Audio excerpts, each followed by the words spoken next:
Hello, I'm Mark. Welcome to Geeks Unleashed. This episode 219. Okay, so each week on the Geeks Unleashed podcast, we catch up on our pop culture lives. We also discuss some movie news or trailer reactions, as well as discussing a movie review with you. I'm also joined by the hottest guests on YouTube and bringing back the hottest guest of them all. Well, not guest really. She's been here since day one. Jasmin, welcome back. What an introduction. Thank you. I thought I'll start with the cowboy jokes, you know. I think you're the only person that appreciates your own cowboy jokes, Mark. No, Tom equally loves them. I'm sure he does. Okay, I think, maybe it must be a UK thing. I'm pretty sure none of the Americans appreciate Oh, no, I'm sure the Americans love my cowboy jokes too. We'll have to have a poll. Right, anyway, talking about the other hottest guest. Well, he's not even a guest anymore. He's been here since, I think the start of the year. You know, the hottest YouTuber in Bristol. Hey, how we doing, guys? Thanks for having me on again. I'm loving the compliments as well. I'll say that all day. Did you play five-a-side today or not today? No five-a-side today, so a nice week off, which I appreciate. My body appreciates.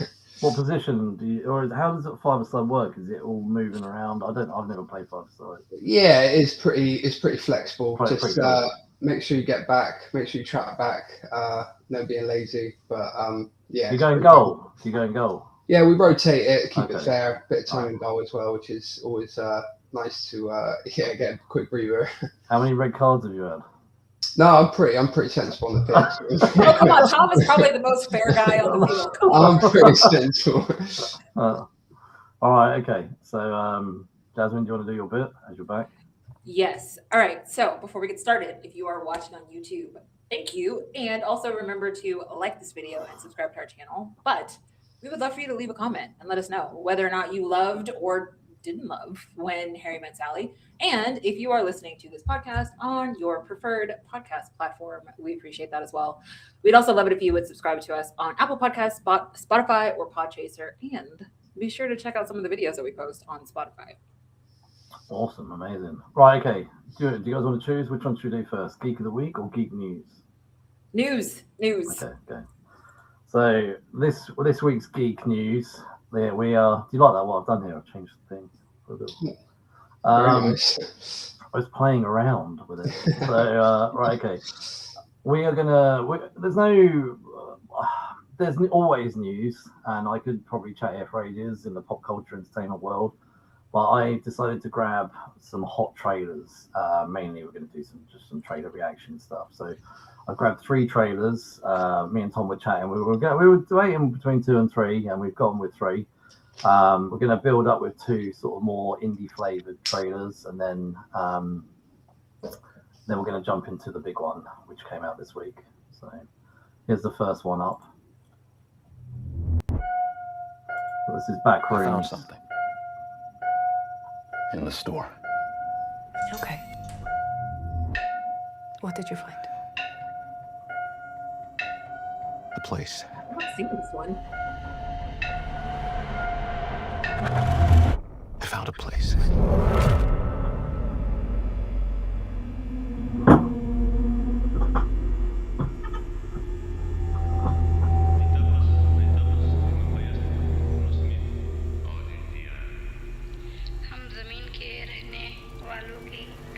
Hello?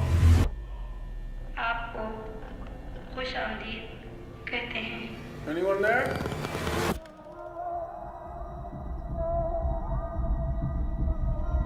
Look, I know how this sounds, but you gotta understand, it's massive in there. I'm not saying I don't believe you. Okay, I'm gonna come back here with proof. All right, you feel me? Yeah. Follow my lead. Clark, what is this? That's what I'm trying to figure out. I've been here every night since I found the place, and I still barely scratched the surface. All right, just take it slow. Is this based on a video game? I think it's based on the old YouTube videos. All these Okay. rooms, this place builds them. It's like a maze. It just goes on and on. Sometimes I'm scared I'll get lost. Clark, can you hear me? What is this?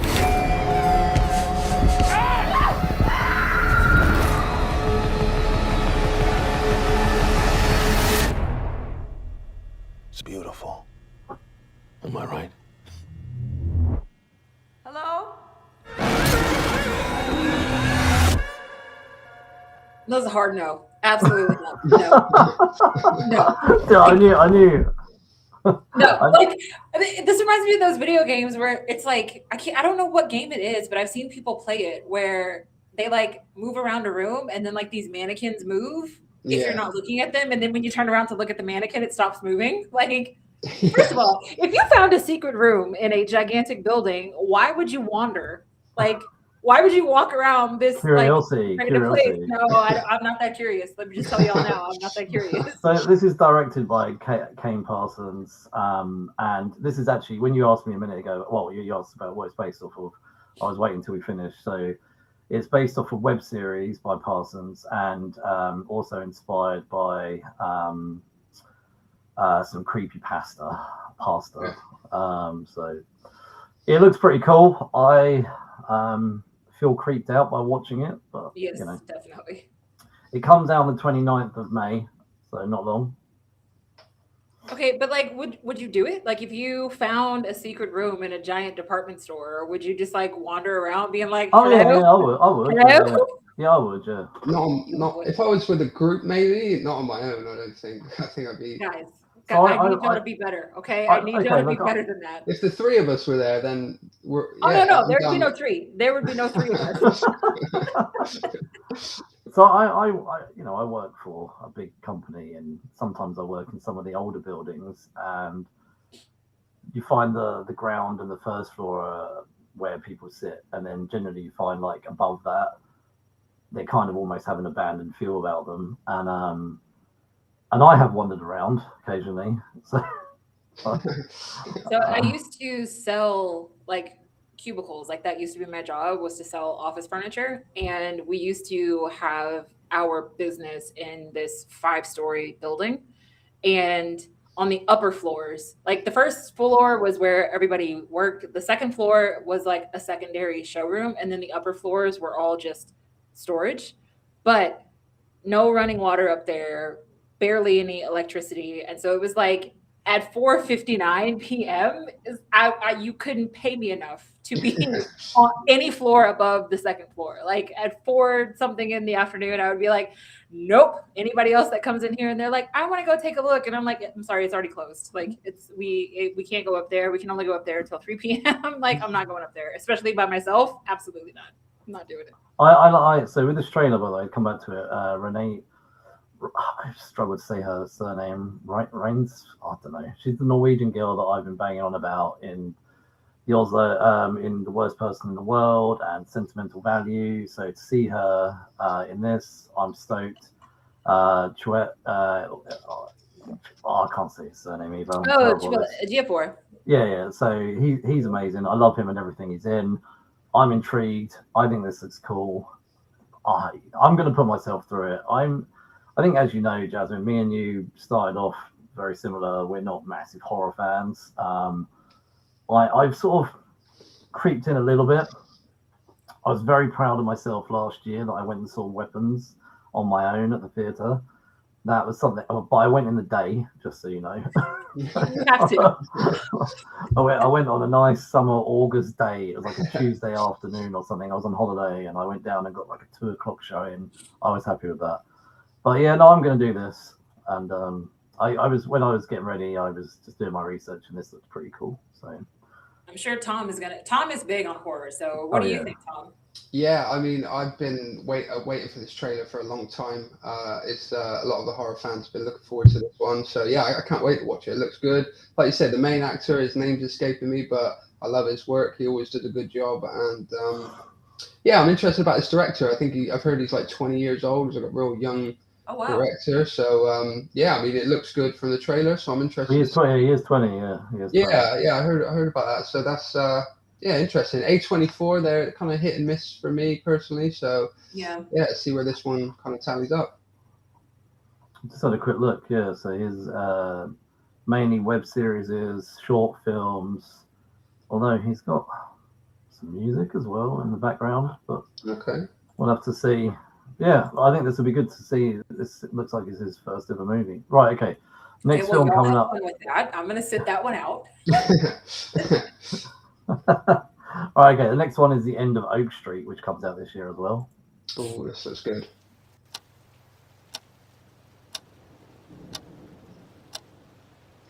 Mom?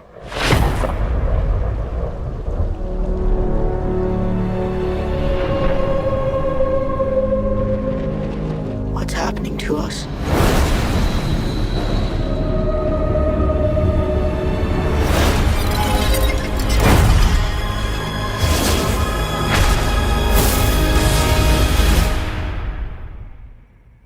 I think our house.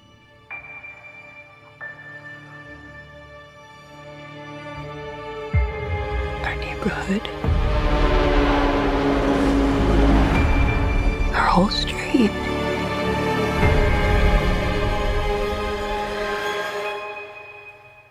Has moved. How the hell is that even possible?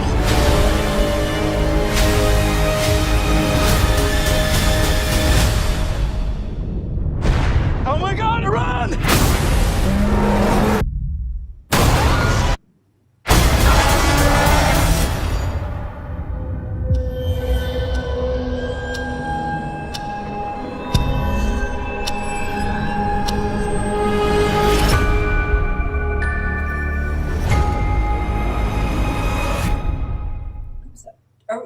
Do we have dinosaurs in the 70s? What is happening? I don't know. It looks like the street got moved somewhere. It's a sci-fi film, so where it got moved to, I don't know. But maybe it got moved to the past. Maybe it got moved to another planet. I don't know. They haven't revealed too much.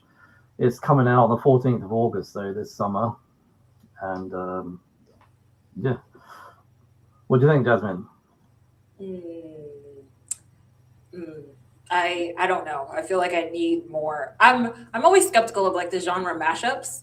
And I don't know, the guy who directed It Follows, like that means I'm also expecting some like super creepy Skarsgård brother to pop up somewhere in this film at some point. What about you, Tom? Yeah, I like the look of this. I mean, I like the thought of a dinosaur movie outside of the Jurassic Park franchise, something different, maybe something a little bit creepier.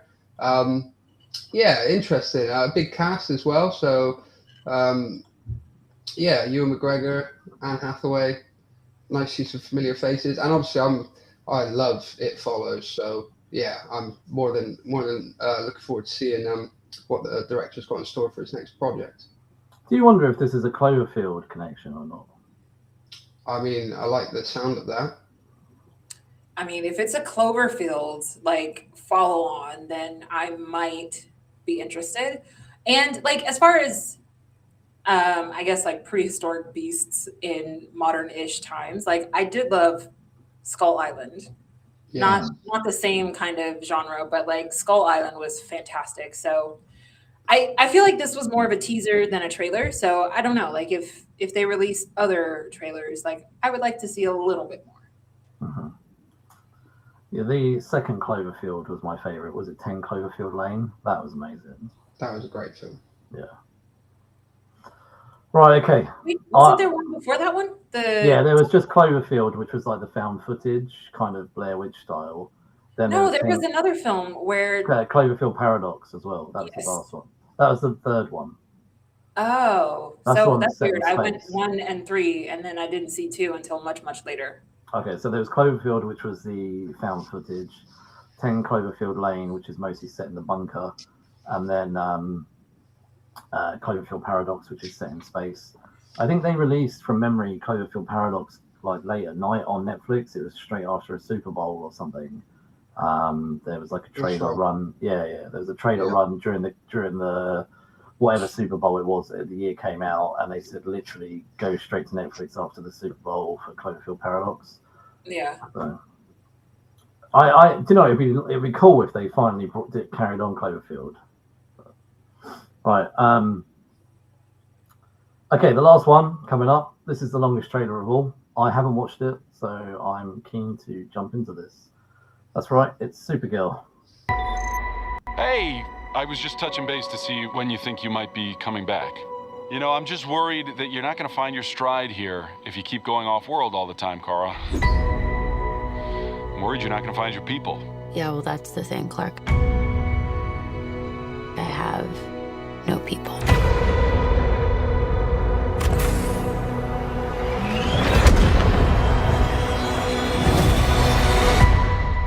Home is wherever you are, buddy.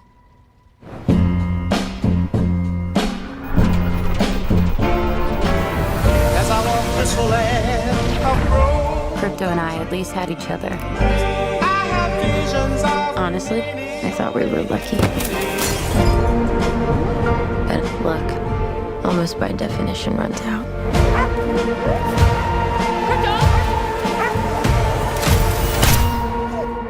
What can I do?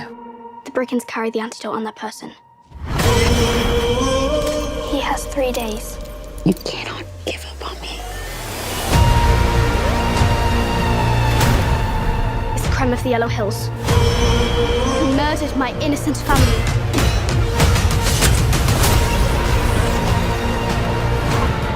Just do what I say. And don't die. This does not look like this is gonna end well. For you guys.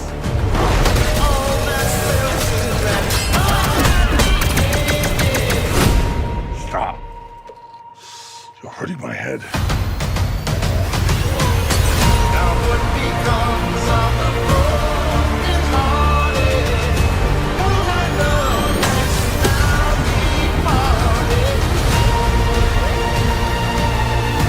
Revenge. It won't take your pain away.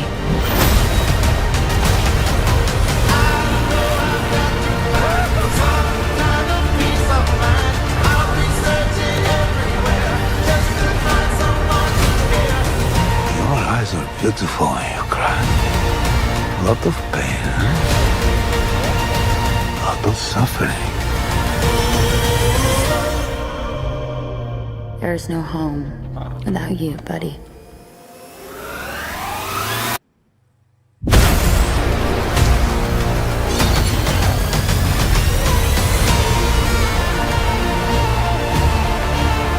Aren't you the ditz from that dive bar? Funny.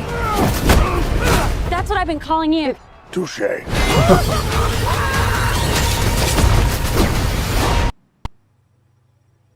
I couldn't care less. Not interested. Oh.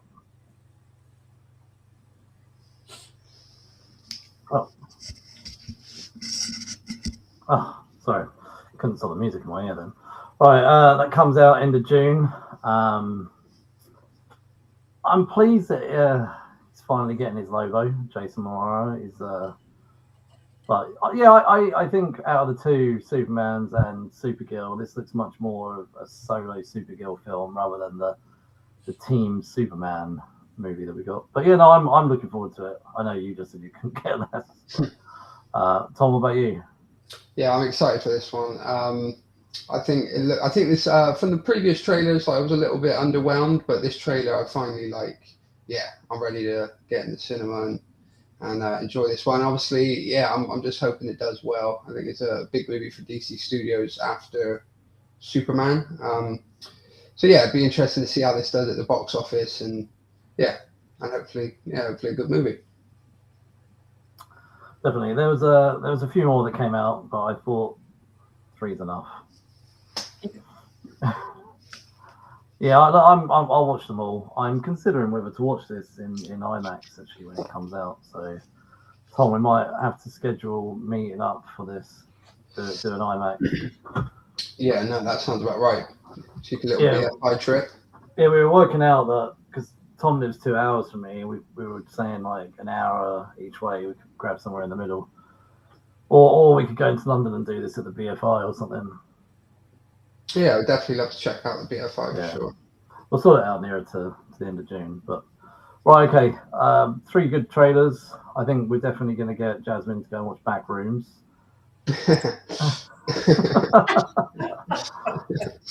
All right, okay. That's it with this week's Geek News. And we're going to flip it over to something we do called Geek of the Week. Geek of the Week is something that myself, Jasmin, or Tom, or whoever else is on has done on their own, something that they want to shout out about and they've enjoyed that week. Jasmin, as you've had a couple of weeks off, what's your Geek of the Week this week? I finally watched Craven, and I know everybody was like, "Oh my Craven god, the Hunter." Yes, this movie is so terrible. I really kind of liked it a lot. Like, Oh wow! granted, it was not great, but I enjoyed it, and like I can still look at it and say like, "Hey, this is not a great film," but like it brought me great pleasure, like to watch it. It was way more violent than I expected it to be, which was a little bit different. And you know, it is Sony more so than Marvel, but like I don't know. I mean I enjoyed it. I thought the whole concept was pretty cool. And I thought Aaron Taylor Johnson did a really good job of playing that like isolated, weird character. Yeah, the dialogue was not great. Like it was very like stilted. It didn't flow very well between any of the characters, but like I said, I still enjoyed the overall premise of the movie, which surprised me because everybody had shit on it when it first came out, and so I know I'm 2 years late to the party, but finally saw Craven, and I was when it was over, I was like, "What's so bad?" Yeah, I think people are still shitting on it now, not just like when it came out. You know, I just quickly checked it out on Letterboxd. I gave this a 0.5 out of 5. Wow! Wow! Yeah. That's a very low rating. Jeez. Wow! I thought this movie was fairly trash, if I'm honest. So that's how I felt about it. I was not a fan of this movie. The only thing I really liked was that the chameleon shows up at the end, that they've been building up to chameleon, and I thought that was pretty cool because I just thought to myself, when is chameleon ever likely to get a live action big screen presence ever? And this was probably it. This is probably the only time that was ever going to happen. So I thought that was pretty cool. It's really weird that you mentioned that because the actor who plays Craven, Chameleon, is in the Geek of the Week that I want to shout out. But I'll head over to Tom first. What's your Geek of the Week? So I watched Super Mario Galaxy movie this week in the cinema. Yeah, I kind of it's one of those. It wasn't like great. It wasn't like a masterpiece or anything, but it was a fun movie. I thought it had really, really great animation. I think the company's Illumination. I think. But yeah, they're just exceptionally good at doing their jobs over there. Like the animation is just so good. Yeah, I thought it was a fun movie, especially for kids and families. I'm sure there's a lot to be enjoyed. But yeah, I had a fun ride with that one, and I'll take more movies from that franchise. There's a cool few little cameos in there as well. So yeah, I Star Fox was in there. Yeah. That you saw it as well, isn't it? I saw it this morning. Yeah. Oh, okay. That was one of my favorite N64 games. I love Star Fox. I hope they do a Star Fox spin-off. Yeah, that'd be awesome. The way they styled that as well is they changed the animation for his backstory. They did like a 1 minute montage, showing his background and explaining that he came from like a different universe through a wormhole thing. That's how he's now in the Mario universe. He's stranded, etc. So it would be cool that if they do a Star Fox spin-off movie, I would like it if they used the animation from the montage. I think that would be cool. So that would be really cool. Yeah. Animation was really good on that montage. Really clean. I'll save my thoughts in a couple of weeks' time. I think me and Tom might jump into a bit more detail. Yeah. Right, my Geek of the Week. Now, this was available before, but last week, me and Tom said this on last Friday's episode. It's really weird that, Jasmin, now we have HBO Max over here. It's quite weird. It's quite weird, like, to go on your Sky TV and see the icon for HBO Max. It's something that I just never considered would ever be over here. Now, a lot of the content that is on HBO Max, in all honesty, was available beforehand on Sky. Most of it's licensed. I think that's why Sky have done a deal with HBO, I think, just to get it on there as part of your subscription. And I haven't binged a show this hard in ages. Between Monday and Wednesday this week, I watched all 3 seasons of White Lotus. I haven't binged a show that hard in ages. I think the first season's 6 episodes, so that was easy. Second season was 7 episodes. The third season was 8 episodes, and the last episode of that was an hour and a half. I was like, man, that became hard work in the end. But I just became really addicted to it. My wife watched it earlier in the year, and she did a similar thing, watched it over like 3 or 4 days. And when she saw that I was going through it, she's like, "You've got the bug too, haven't you?" I was like, "Oh yeah, I have." So White Lotus it's kind of the equivalent of like a Sandals or Beaches resort. So White Lotus is the name of the chain, a bit like Hilton or something. And each season is set in a different location: Hawaii, Italy. I think Thailand is the last one, and each complex has got its own character as well. So the one in Thailand is much more about healthy eating and meditation, and it's kind of one of those type of resorts. So it's very quiet, although some of the people go off site and end up at some crazy parties. And then each season they have a rotating. Essentially every cast in each season is a brand new cast, other than a few characters. So there's one male character who is in all 3 seasons, and there is a female guest who is in season 1 and 2, and there is a female member of staff who's in season 1 and 3. And actually, of the people that I haven't said their names, so I don't want to ruin it or anything like that, but they do have a continuing narrative across all 3 seasons, and that actually is connected between all 3. I don't want to say too much in case anyone's watched it, but there is a bit of an ongoing crime scam thing between those, and that was the deliberate. I looked it up actually. There's a deliberate thing by the creators of the show to have at least an ongoing narrative that does tie the seasons together. But other than that, everybody else, the guests and the staff, because it's all different locations, are different. And they say it, a lot of the staff say it to the guests: when you arrive, you will leave different. And they probably mean that in the whole relaxation and restoration approach, that they're going to arrive, I don't know, run down from their job, and by the time they leave, they're fully recovered.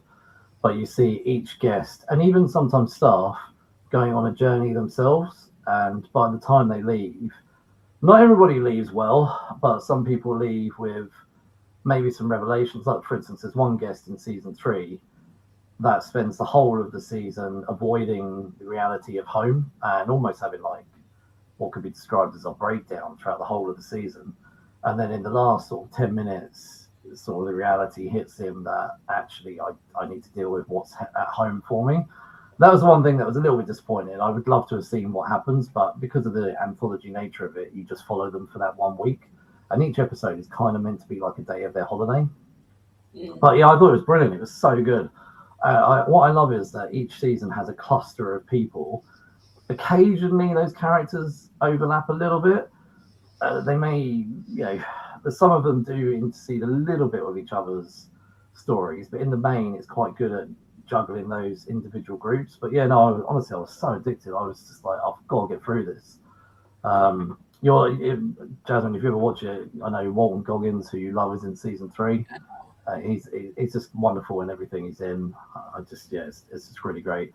They're already talking about season 4, but I don't think it's coming out till next year. But it's the kind of show where I want to watch it all. I think if it was to be released weekly, I would just wait for it to finish, because I wouldn't say every season also starts with the same hook, where each season, episode 1 starts with maybe a minute or 2 of the final episode at the end, and some chaotic event is kind of happening at the end of the last episode, and it starts with generally some sort of dead body, basically, or gunshots or something or other, and it then jumps back to day 1 when you see all of these guests arriving at their resort, all fresh-faced, full of excitement, not knowing the kind of chaos that this season is going to deliver to their lives.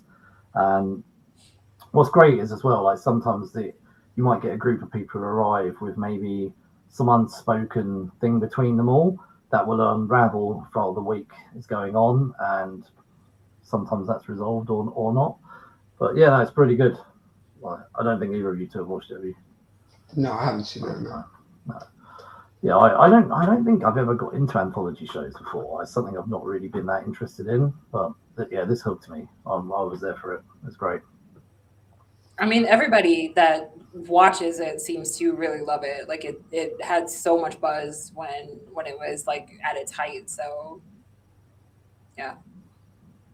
Yeah, it came out. Yeah, it's come out a few years ago now. But I think season 3 came out last year. But I'm up to date now. But yeah, that's my geek of the week.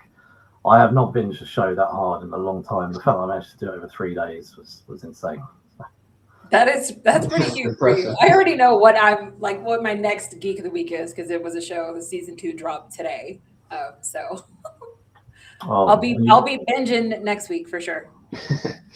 Okay, so with that said, we are now going to move into our main feature, which is When Harry Met Sally.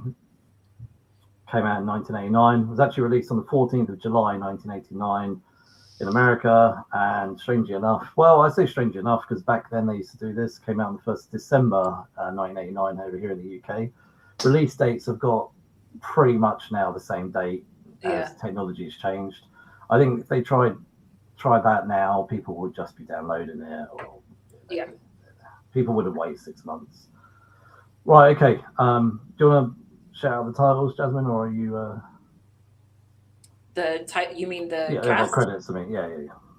Yeah. So we have When Harry Met Sally, written by Nora Ephron, like queen of the rom-coms of the late 90s, or the 90s in general. Directed by Rob Reiner, produced by Rob Reiner and Andrew Scheinman. It stars Billy Crystal, Meg Ryan, Carrie Fisher, Bruno Kirby, Steve Ford, Lisa Jane Persky, Michelle Nicastro, Kevin Rooney, Harley Jane Kozak, and Estelle Reiner, who is Rob Reiner's mother. And her only scene in this film is the "I'll have what she's having" lady. Yeah. Which I thought was really funny, like the random fact, but like Meg Ryan was really nervous about that whole scene at the Katz's Deli, and so Rob Reiner sat down at the table with her and like went through what he imagined like a fake orgasm would be like, and then he was like, "This was a terrible idea because I just did this in front of my mother," and I thought that was really funny. Right, okay, so the running time for this was 1 hour and 35 minutes. This is pretty cool. Budget of $16 million US, and it made back $193 million US internationally. Wow. However, I'm assuming as time has gone on, it's probably made a lot more than that in terms of licensing, and we've had VHS and DVDs and Blu-ray, and people probably have bought it digitally. And there's probably been merchandise through over the years. I don't know what the overall income this has made, but Jasmin in a minute is going to do fun facts, but I just thought I'd shout out the summary for this from IMDb is Harry and Sally have known each other for years and are very good friends, but they fear sex would ruin their friendship. I in some ways that's true, but that whole element of the sex thing doesn't come until much later, so that's not something that really comes up until a lot later. This also in 1989 when this came out, it shared the year. This movie it shared it with some amazing films: Dead Poets Society, the animated Little Mermaid, Bill and Ted's Excellent Adventure, Indiana Jones and the Last Crusade, Back to the Future 2. That was a good year, 1989 for cinema. Stacked. Yeah, stacked. Big year. Yeah, big year. Yeah. Right, Jasmin is going to hit us with some facts. All right. So fun facts about When Harry Met Sally. So Rob Reiner and Billy Crystal were actually really, really good friends well before this movie came about. And for a while, Billy didn't think that Rob was actually going to cast him because he was talking to so many other actors. We had Albert Brooks in the mix, Tom Hanks was in the mix, Richard Dreyfuss was in the mix, Michael Keaton was in the mix, all to play the role of Harry. Tom Hanks was offered the role. Tom Hanks turned down this role because he said, "I am happy to be divorced." And so he was like, "I'm not really in the mood to do like a love story at the moment." So basically, like there was some nerves of like, oh, well, if Billy Crystal is in this movie, like, is it going to affect their friendship? Like, how is this going to work? Yada, yada, yada. Obviously, it still went to Billy in the end, but he was a little nervous there at the very beginning. This was also Meg Ryan's first leading role. She dropped out of Steel Magnolias to take on the role of Sally Albright. And obviously the role that she stepped out of in Steel Magnolias went to Julia Roberts. But yeah, so this was like the beginning of America's love story with Meg Ryan and her being like the queen of rom-coms. Molly Ringwald also auditioned for that role, and she did not get it, obviously. And it was very indicative of the times. Like, there was a 13-year age difference between Billy Crystal and Meg Ryan when they filmed this movie. But, Hollywood, right? So this one I thought was funny. The scene where they're in the museum, and they're talking to each other about making the plans, and out of nowhere, Billy Crystal just starts making this really weird accented voice. That was totally out of the blue. Nobody knew that was going to happen. And there's a point during that dialogue where you see Meg Ryan look like off camera, like she's laughing. She was actually looking at the director because she didn't know what was happening. And so the director was kind of like, just go with it. And so they kept that improvised scene in the final cut of this film, because they felt like that genuine surprise on her face made the scene play out a little bit better. Lots of improvisation here. I mean, how could you have Billy Crystal and not do a whole bunch of improv? But the Pictionary sequence, that entire thing was all ad-libbed. The director told Meg, like, okay, look, your phrase that you have to get people to guess is baby talk. And he was like, you do that however you want to do that. So the way that she drew it, the way that everybody was throwing out guesses, all of that was unscripted. So they were literally just kind of playing Pictionary to see what would happen, including the best friend just yelling out baby fish mouth, and everybody looking at him like, what the fuck is baby fish mouth? So that whole sequence was improvised. I thought I had another improv note here. Oh, and when we finally get toward the end of the film, and you know how they had those little couple, like, real moments interspersed throughout the film? So when we get to that point with Harry and Sally at the end of the film, that entire sequence between the two of them was improvised as well. So that was totally unscripted. They were just kind of playing off of each other. Let's see. So this movie is rated R, but not for the reason that I thought that this movie was rated R. Like, I thought this movie was rated R because they used the F word quite a few times in this film. This movie was rated R because of the fake orgasm scene, not because of all the F-bombs. And I was like, I feel like that would be different in this day and age. Like, if this movie were to come out in 26, like, I definitely think it would be PG-13. I don't think this would be a rated R movie in 2026. Let's see. So one thing I thought was super cool, the when they're filming that sequence where sorry, just stop you a second. I just checked. Over here it was rated a 15. In 89? Yeah, it says it's rated as 15 because of strong language and sex references. Right. See, I thought it would have been the same here, but apparently we were a little bit more conservative back in the day than we are now. So the sequence right after Harry and Sally hook up and then they call their best friends, but their best friends are in bed together. All of that was filmed at the same time with all of the actors, like, on different sets, but all of the sets were right next to each other. So it took, I'm going to ask you guys to guess, like, give me a number that is less than 80. How many times, or how many takes do you think it took them to get that scene together? Less than 80. Less than 80. I'm going to go 45. Okay, 45. 60. Very close, 61. Oh, okay. It took them 61 takes because since they were doing everything at the same time, if even one person messed up, they had to start the entire sequence over. So it took them finally they got it right on the 61st take. And I was like, good God, I feel like that would have just been all day, like a whole day of shooting to get that one scene. And I think this was something Mark was talking about before we hopped on here, but Oh yeah, the I know what you're ending about that to we say. got is not what was originally planned. So the original ending had them not getting together. It showed them like some years down the line, they bump into each other on the streets of New York City again, and they're just kind of like catching each other up on what's going on in their lives. But Rob Reiner, who had gotten divorced before this movie, started dating someone else during the filming of this movie. And then because originally he was like, yeah, no, I don't think that they would end up together. And then he said, because I fell in love again, I changed my mind about what I thought the characters would actually go through. So because the director fell in love, he had Nora Ephron kind of retweak the ending. However, she was very adamant about, in her mind, the original ending is the actual ending of the film. So as far as the writer is concerned, they never get back together. And she said a lot of her friends would always ask her about the ending of the film. And she was like, don't let the movie fool you. Those people do not get together in real life. So I thought that was a really kind of interesting thing for them to not have a falling out over, but like to have an actual disagreement over.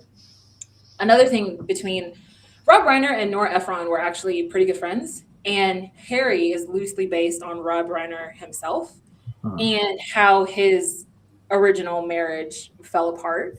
And the whole fake orgasm scene came about because Rob Reiner and Nora Ephron were having a conversation, and he literally did not believe her that women would fake orgasms. And so he went around to the women on set and like asked them questions, and then he was flabbergasted by the women's responses, which in today's like world, like you would never be able to ask somebody that would be sexual harassment. But I just thought that was really funny where he was like, no, you're full of shit. Like nobody does that. And Nora Ephron was like, somebody has absolutely faked an orgasm with you. And he was like, no way. There's no chance.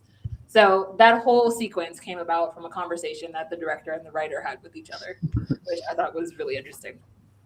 And that's all I got. I thought it was interesting that the end was meant to be different. I know that happens with a lot of films, and probably most films where the ending gets changed multiple times. But yeah, I thought it was interesting that such a classic film actually had almost a different ending. Yeah, it almost reminds me of Blade Runner, like at the ending of Blade Runner when it's not necessarily like a happy ending, you know? Yeah, I think personally, I feel this wouldn't have had the same attachment to it if it had the different ending. Well, yeah, because I feel like when people think of the romance genre, you think of the happy ending. Like if it's not a happy ending, is it really a romance, right? I think if it if they had have done that, they would have had to have gone with a different happy ending for those characters, though. I don't know if you guys have seen La La Land, but I don't want to ruin it, but they play with that concept at the end, but it's kind of a sad but also happy ending for the characters. So yeah. Right, okay.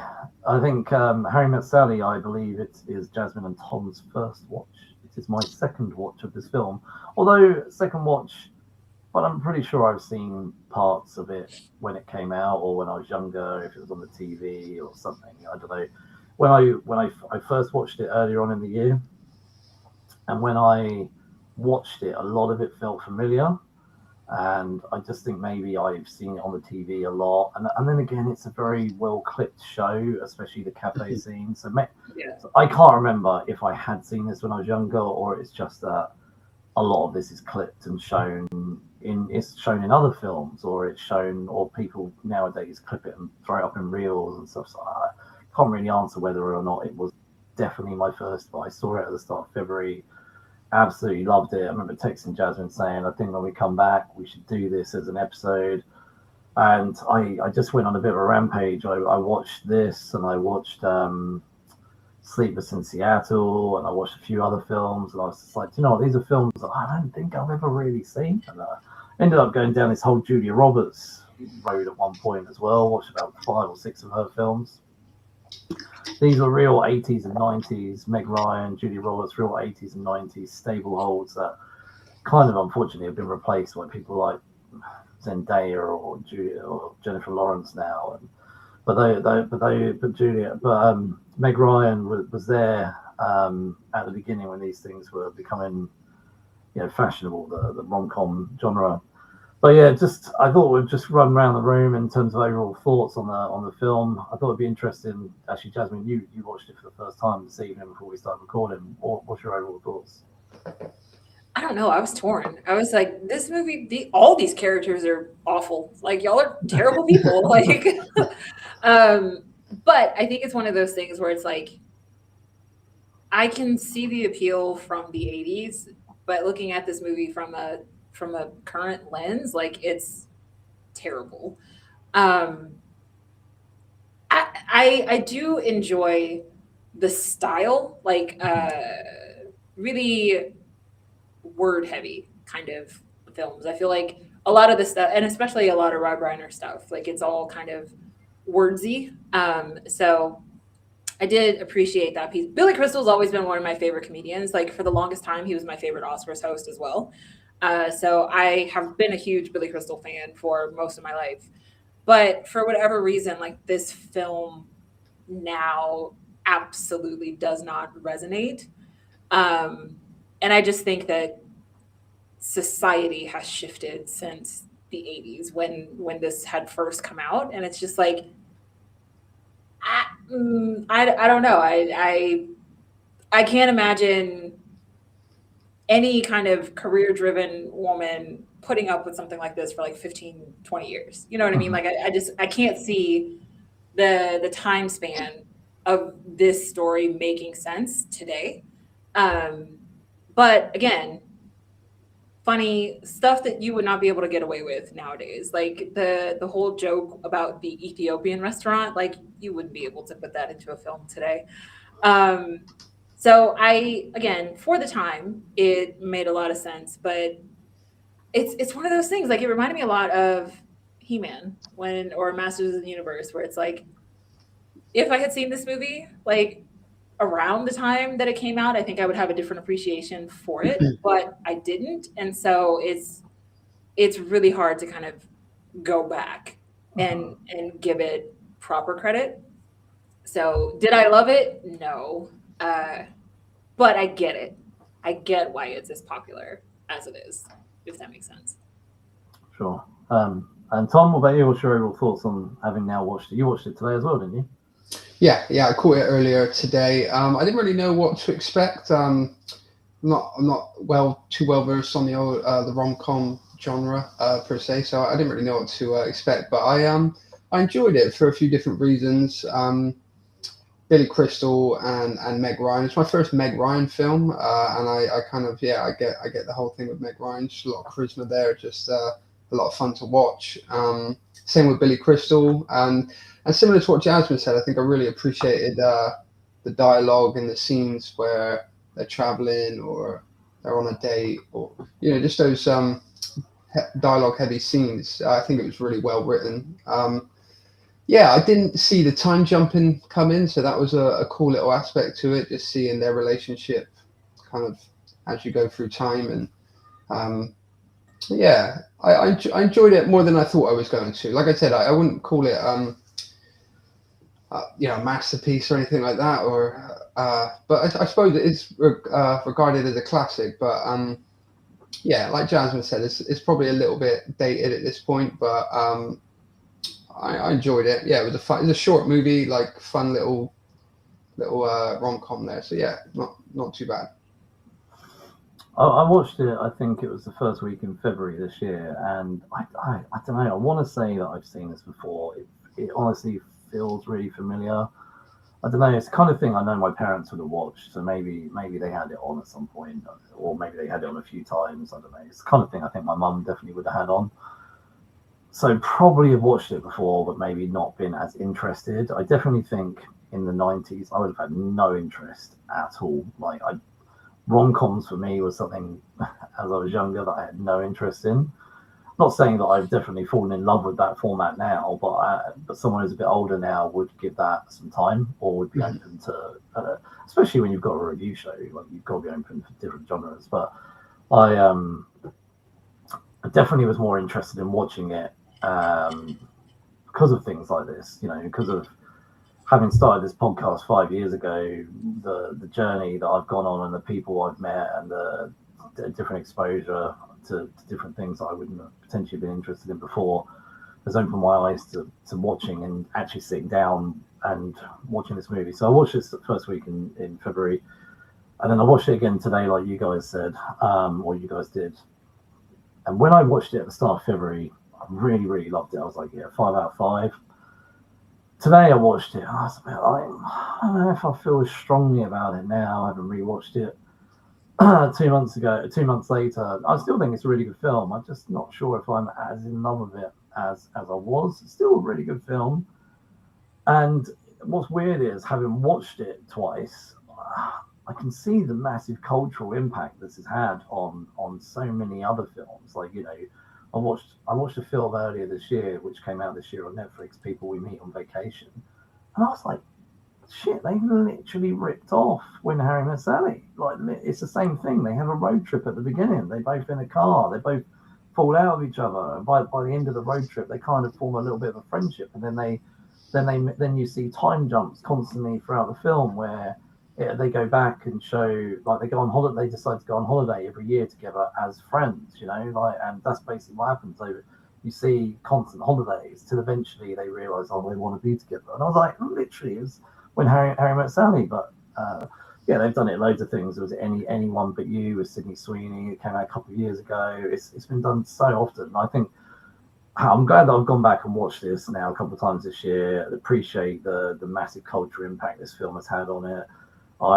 I think Billy Crystal, though, is Billy Crystal in everything that he's in. I think he's one of those actors that, unfortunately, he has no range. He's a funny guy, but he has no range. Yeah, but he is always Mike Wazowski in everything that he does. Yeah. He's literally, like, I was like thinking that he's just the same guy. And I know we've talked about this before.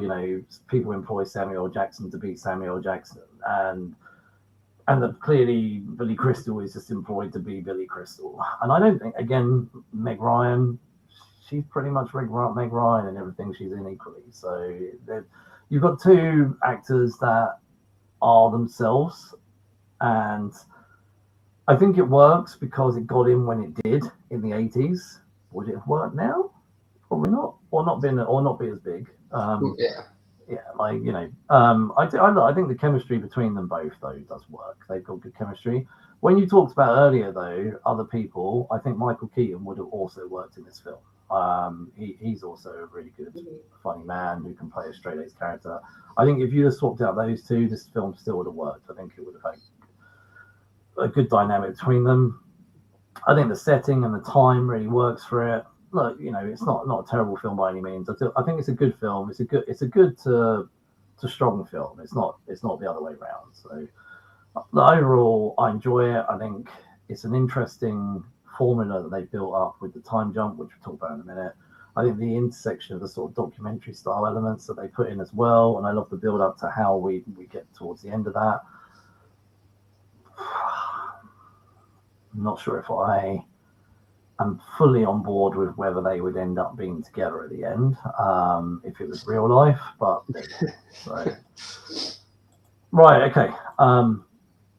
Actually, I want to talk about those documentary style bits. So in the movie, and the first time I watched this back in February, and the first time it jumped to a random couple getting interviewed, it kind of threw me off. And then throughout the film, they kept jumping back, and I had to look it up. I was like, what on earth is this about? Now, apparently, these are actors. These are not real couples, and these are actors that are telling the stories of real couples, which I wish I didn't know. That ruins the effect for me. I think they should have actually got the real couples who told their stories. That, to me, would have been much more interesting to have seen that than actors. But back then, I reckon in the 80s, people probably believed that these were real people. The ability to look this up wasn't as available in the 80s and the 90s. I think the internet was more of a thing around 95. So people wouldn't have been able to just go and Google these things. What did you guys think about this documentary style and the eventual lead up? I do think it's nice that we get Meg Ryan and Billy Crystal at the end with their bit, but what did you guys think of these documentary style elements? Yeah, I thought it was nice that, I don't know, it's almost used as a mechanism to break up those time jumps. Which I thought was good. Yeah, I agree with you that because I did assume that they were real couples. So just until you've just said that kind of does kill it a little bit. Like you said, it would have been a bit better with real couples. But yeah, I thought it was cool how they tied it in at the end. Look, could have done without it, but it doesn't make me dislike the movie anymore or anything like that. Yeah, I thought it was a decent touch that maybe is something different to usual rom-coms. I'm not too sure. Yeah, what about you, Jasmin? I know, I thought it was a nice touch. It didn't matter to me that they were actors because they don't feel like actors. Like, they're just awkward enough that you could believe that these could be real people. So I think that the tone of these couples made a lot of sense. And it was just really fun to hear all of these crazy stories. Yeah. Oh, yeah. I think the chemistry between those actors worked really well. There was one couple that I thought it was quite cool. They were kind of talking over each other, but telling the same story. And then they kind of came together at the end of their story, which made me kind of buy into the fact that they are real couples, how they worked really well together. Yeah, look, I enjoyed it. And I think Tom said it was a very unique way of breaking up the time jumps rather than it just moving forward and then what a lot of films do, go 1 year later or 2 years later or whatever. Yeah. I think that was a cool element to jump that story forward by intersecting these documentary style real couple elements. Yeah, I love the fact though that they did finish with Meg Ryan and Billy Crystal sitting down together as if they now being interviewed and it was their story we got to follow throughout the film. So, which leads me on to the 12-year timeline. But I also want to bring this in with, can men and women just be friends? I think, for me to answer this, yes, I think men and women can just be friends. However, I think what we came across a lot of the time was that these two were attracted to each other and they shared a lot of close moments of meals and movie trips and kind of like day dates and, museums and constantly like, oh, if you haven't got someone to bring, I'll bring you. I felt like what they were doing was being each other's emotional substitute for a real life couple. So I question whether or not that was really a friendship rather than actually, it was almost like, I know a lot of people nowadays call it like a situationship or something or other, it felt like it was, or the talking stage. I don't have to date anymore, luckily. I feel like those things are where this was at. It felt like a long brew towards a relationship. 12 years though is way too long. I don't believe it would have taken 12 years for them to get together. I think if it was going to happen, it would have happened in lesser time, or it wouldn't have happened at all. I think it was one of the two. I think the 12-year thing, for me, I just don't see that happening in nowadays anyway. I just don't see 12 years working for anyone.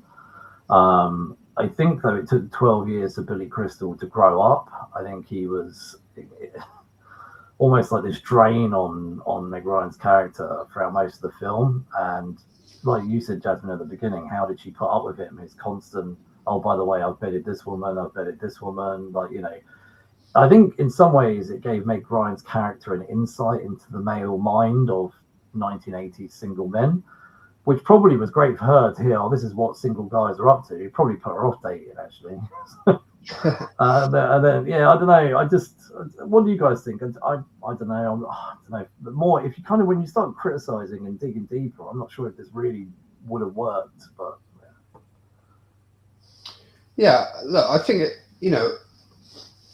when I'm watching a film from the 80s, obviously I try to take that into account, of when it's made and the mindset of people in those times. I think men and women can have platonic relationships personally, but like I said, I think what more came into the fact with these two characters is that Billy Crystal, I don't think he was looking for a platonic relationship, No. And that's always gonna cause that friction. I mean, he was pretty upfront about that on the offset. I can't remember if it was on the plane or in the car when he was just like, you know, all your male friends just want to have sex with you. That's why they're your friends. And I'm sure there's a lot of that does go on. But I think if you've got two people that are mature and emotionally mature and are comfortable, then yeah, I don't see why men and women can't have platonic relationships at all. I mean, I semi-agree with where he was coming from. I don't think that you can be friends if there is that attraction. I just that does throw things off. But like you were saying, Tom, if it's just like, yo, we get together, we go to the movies every now and then or something like that, like that's very different than what Mark was saying. Like their relationship was very codependent, even if they weren't having sex yet, right? It was just like, those are like, I don't know, like I feel like you draw the line at some friendships, right? Like with my best friend, nothing is off limits, but like with someone who's not my best friend, like you don't get the same information, you don't get the same access. And like the closeness that they had, it was more than friendship, but like not quite a relationship. So maybe situationship would be the equivalent. I think in like romance novel terms, it would probably be like a forced proximity trope. That is why they're always in each other's orbit. So like on the one hand, yes, I think it's possible. On the other hand, what they had, no, like they were never going to be platonic. But also, I'm sorry, I'm not going to be friends with a guy who spit grape seeds on my window in my car. That's also like, that's a level of disrespect when he did that. Like, off the muscle. That is just like such bullshit. Like that happened at the very beginning of the film, and I was like, "Fuck this guy!" Like, no, absolutely. I think what they were trying to say is this guy started as a real jerk. Like he was a real. He was just the only person he cared about was himself. That was it. Like his priority was him and him alone. That was it. Yeah, and Rob Reiner said they did it on purpose because they thought that Billy Crystal was too charming in that role, but they really did want him to come off at the very beginning as like an asshole. But they couldn't figure out how to make that work, so they went back and they refilmed that scene and they threw that whole grape spitting thing in there to help the audience along to be like, oh wow, this guy really sucks. When I saw him spit on the window, I was like, oh man, I would have been fuming. Like, well, another thing, he also no, that would have been acquired. Like, get your shit out of my car. I mean, he was she knew his ex-girlfriend or his girlfriend at the time, and just picked him up, and he blatantly tries it on with her, and I mean, I don't know. I feel like nowadays that's like quite a bad thing if you were to try something with your friends, one of your partner's friends. I mean, that's. I think it was bad then and now, but now we've got instant access. Like she could have just instantly texted her and said, "This your dude is like." Yes, that's a good point. Like now we would just, I've got to get to a landline, and you know. Yeah. Oh, speaking of landlines, this part was ridiculous. You know that scene you were talking about earlier, where their friends that were in bed together that were getting married. And they both have their own individual landline. No one does that. Like, oh, it's yours. No one did that. We did. Really? When I was a kid. Yes, because I talked on the phone entirely too much. And so my parents had my own phone line that came only to my room.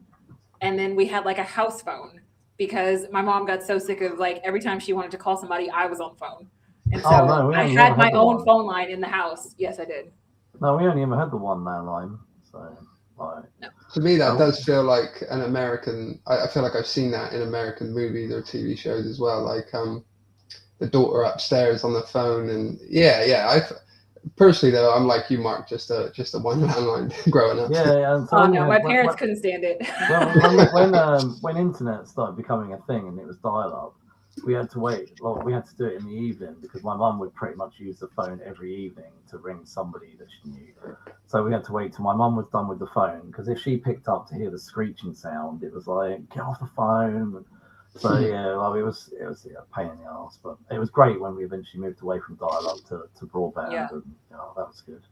Well, I did eventually, once we got the internet, I had to share my phone line with the internet. So we still had two phone lines in the house, but it was very much one of those things where, I don't know, that scene made total sense to me. Like if you, especially because like they have such separate lives, like I feel like they're that kind of couple that's on a different schedule from each other. So it made sense to me that they would have separate phone lines. Okay. No, when they said that, I was like, oh, come on. I didn't find that realistic. But maybe it's realistic in America. Just an interesting fact before we move forward. My dad and my uncle, I remember them telling me a story from maybe it was the 60s or something, when landlines became a thing. They would have something called a party line where houses would share a landline. And so, like my grandparents, they shared a landline with another house, which was across the road. So if you picked up and you heard like Dorothy across the road, you'd have to say, "Oh, Dorothy, can I use the phone?" or whatever it was, and they'd have to share, which I thought was weird, like back in the 60s that you had party lines. So you're shaking your head, Jasmin, you know about that? Yeah, because after they got away from that, it used to be like you didn't actually have, or before they got to the party line, you didn't have a way to dial. So you would pick up the phone and you would have to wait for the operator to come on, and then the operator would do the connecting.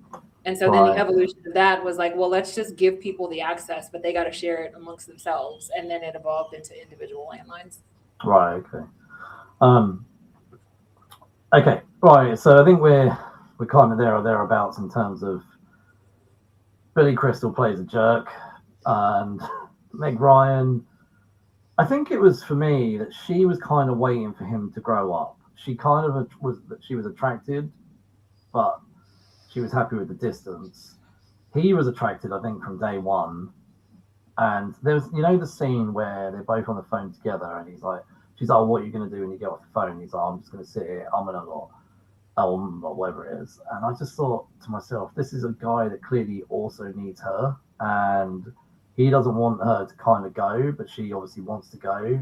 And there's definitely that codependence between the two of them.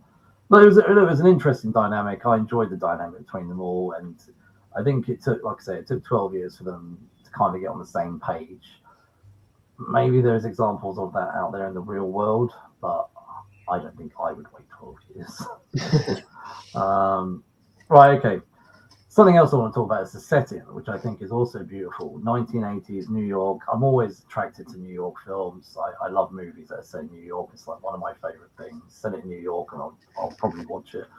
But I love that we get to see all the variety of seasons, autumn. I felt like the film had like a cozy mood to it as well, and it showed Central Park and other landmarks throughout the film.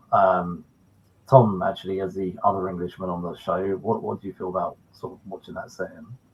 Yeah, it is totally mesmerizing, isn't it? It's just it makes you want to go there, especially seeing, like, I didn't expect some Christmas scenes as well. So Christmas tree has been carried out on the street. No, I mean, it's just mesmerizing. There's so many movies that harken back to New York. There's also about 50 superheroes that live in New York as it stands in the MCU as well. So New York's a busy place, but no, the scenery that you can capture, and like you said, that late kind of 80s, early 90s, there's something special. Obviously, I first go to like Home Alone 2, I suppose, is the one I think about most, with New York in the 90s. But yeah, it's definitely an aspect of the film that made me enjoy it just that extra little bit more. It's almost like the unspoken character in the film, I think. Sure. It doesn't know about you. What are your thoughts on the setting? I mean, I think my only beef was there's no fucking way you drive into New York City and you find a parking spot, like, just like, it's not happening. Like in the 80s or not, like, it's not happening. So to me, I love it because it's really fun to see places that you've been and be like, oh my God, I've been there. Like the room that they're in when they're at the Met, it's like my favorite place in that entire museum. So it's just so cool to be like, I know where they are. I know where that is. I know what that's like. But yeah, I thought like the transportation didn't make much sense. Like her driving her own car, I just don't, that doesn't seem like a thing that you would choose to do in New York City. Also, like they'd never ever used any kind of public transportation, which doesn't seem realistic for New York City either, which, neither here nor there for the plot. But if we're including New York as a character, like, how dare you leave the subway system out of the picture? That would have been probably an interesting dynamic, rather than them being on the street and jumping in a taxi. That scene where I've had enough of walking could have been done on the underground, the subway. Yeah, like you say, there's many films that have also included the public transportation system, but they left this out. I love films set in New York, and I just loved the nice approach that they took in this film. It was all the kind of nice parts of New York. Definitely had like a warm feeling. Yeah, cozy, warm feeling. Yeah, so. And that had to have been the least crowded Katz's Deli has ever been, ever, like in the history of that place. Oh yeah. Just before we sort of start to wrap it up, did you guys have any favorite moments throughout the film?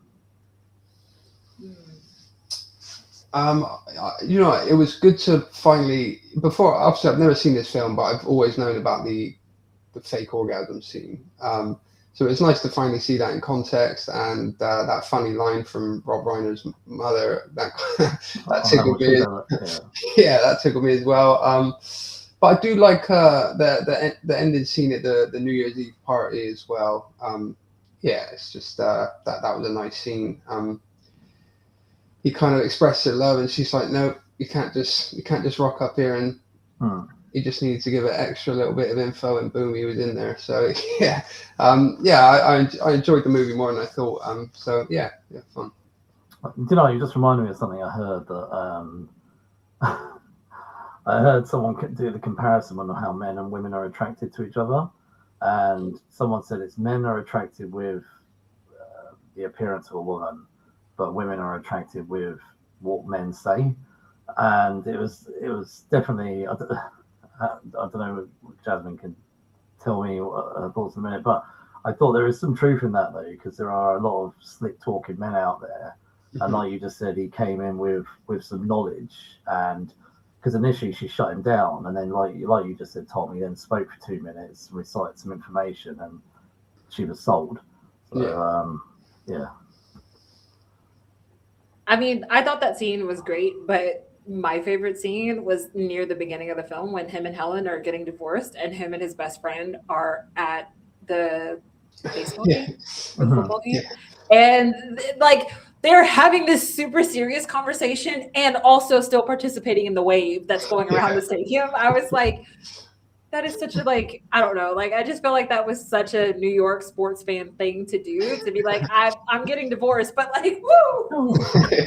You know, there's a lot of good moments in this film, but one of my favorites was the karaoke moment where Harry and Sally are in the shop, and they put the cassette in, and they both start singing a song up until his wife shows up, or ex-wife, sorry.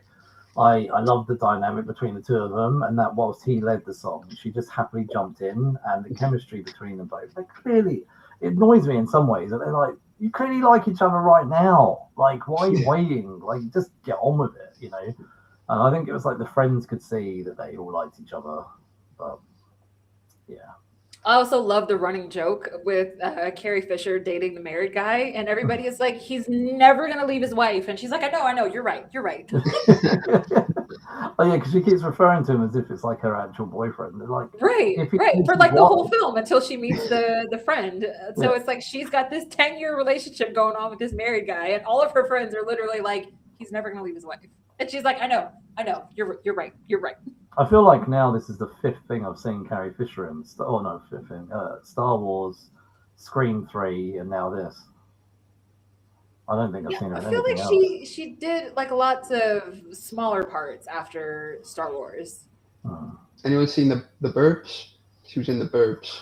Sounds familiar. Tom Hanks. Yeah, you know what? I have seen it. I have seen it. I just don't remember that. I saw it probably when it came out. But I've heard the remake is fun. Yeah, that just dropped this year, I think, actually. Yeah, the TV series, I think. Yeah, that I think came out today, I think, did it? Or over here? Possibly, yeah. Or in the last day or two over here. Oh, well, I think it came out in January here. I don't know. I only saw it getting advertised like the last couple of days, so... Yeah, I couldn't tell if it was end of last year, but Jasmin just confirmed, January, so it must have been start of the year. Okay, I only saw it being advertised the last couple of days. I also wanted to mention, I read somewhere that when this came out, I think Rob Reiner, the director, he was on a bit of a roll. I think he went on I think after this, it was just like this, Misery, Stand By Me. It was just I think he went on a 5-movie, pretty impressive streak. Yeah, he actually, while Nora was writing this film, he did Stand By Me, and I can't remember the other one, but he did 2 movies while she was writing this one, jumped straight into this one, and then did Misery right after. Princess Bride. Yeah. Princess Bride. Yeah, I thought so. I looked it up, 1987. So it must be all films she did around the same time. Yeah, I think just before we end, like, we should probably shout him out because obviously he passed away just over a year ago. I mean, he was a good age despite how he went out, which was incredibly passed sad. away is very passive way of saying he was murdered. I know. I was trying to not go into the details of it because I think it's obviously a horrendous way that he left, and it's absolutely the worst way of going. Like, you know, there's been murdered, and then there's been murdered by family. You know, I was trying to be a civil way of not talking about it. No. Oh, look, it's absolutely horrendous, but I know that he got honoured at the Oscars, which I think was really good. When that happened, it made me really sort of reflect on this. So much of his work that I grew up enjoying. I was, you know, Stand By Me, Princess Bride. There's so many others that so many people have grown up and attached to his work, and this is one of those films that has such an influential impact on modern day. So even now, like I said, we saw a film this year that clearly has been impacted by this film. Yeah, no, I know I was trying to use words that didn't make me have to go into the details, but I won't go into the actual details. You can go and Google them if you want, if you don't know how he passed away. But yeah, it wasn't the way he should have gone. So, or his wife. So, but he had a good career though, right? Amazing career. And do you know what though? I don't know him, but he seemed like, from what I saw, a genuinely nice person. Oh yeah, he was fairly beloved by most of Hollywood, I would say. Well, I think also he dabbled. He was one of those directors that also used to love to do acting as well. He used to pop in and out. Yeah, so I think, yeah, right, okay. So I quickly want to bring it up actually. I was just trying to see if I could. Yeah, so he was in so many of his own films. Right, okay. Okay, before we wrap it up, how would you guys rate this? First? Yeah, so on Letterboxd, I give this 3.5 out of 5. What about you, Jasmin?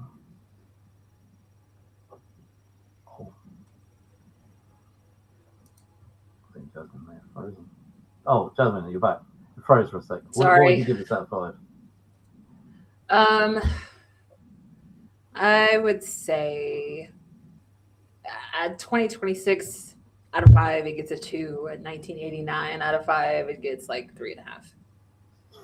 Okay, yeah. Do you know, when I first watched it start of February, I absolutely loved it. And I kind of today, I don't know, I've said this before, sometimes giving something a second watch, and I've heard Verno on Blood Splatter Chat say the same thing. Sometimes you've got to give something a second watch, and having the second watch today, I'm not feeling the 5 anymore. And I feel like I don't want to drop it too much, but I'm sort of with Tom a little bit. Probably going to steer towards 3.5. I would give it that. I respect this film. I think 3.5 is actually a good rating. You know, and I'd still recommend it to anyone now. If you haven't seen it, go and watch it. It's a fun movie, and it's got some great moments in it. And like Tom said, you know, there's a lot of moments that have been clipped over the years. It's nice to see how those parts fit together. But there we go. All right, that's our first classic movie review of the year. And we're going to carry on doing a few more of these classic movie reviews. As I shouted out last week, we're going to sort of change things up. We've got a little plan running until the end of August. We're going to do sort of one, maybe 2 classics a month, maybe an anime film, possibly a foreign language film, possibly a new film. We've got that running plan until the end of July. Then we've got a theme running in August, and then we've got some other stuff coming up. But until the end of July, that's kind of what our plan is. And next episode, myself, Tom, and Devon will be back to continue the anime disaster trilogy that we started last month with Your Name. We're going to be doing Weathering with You. And I'm looking forward to Tom watching his second ever anime film. Yeah, I'm looking forward to it. Enjoyed the first one, so yeah, look forward to seeing where this one takes us. And Jasmin is back the week after, so we'll shout out next week what we're doing then. You can also follow us on social media. We're everywhere, Instagram, Facebook, etc. So please feel free to follow us. And I'll just read this out. You can listen to podcasts on all your favorite platforms. But wherever you do listen to it, please give us a 5-star review and share with all your geeky friends. And look, thanks very much for listening and watching, whether that's live or on the rewind. Good journey. Cheers, guys. Bye, everyone.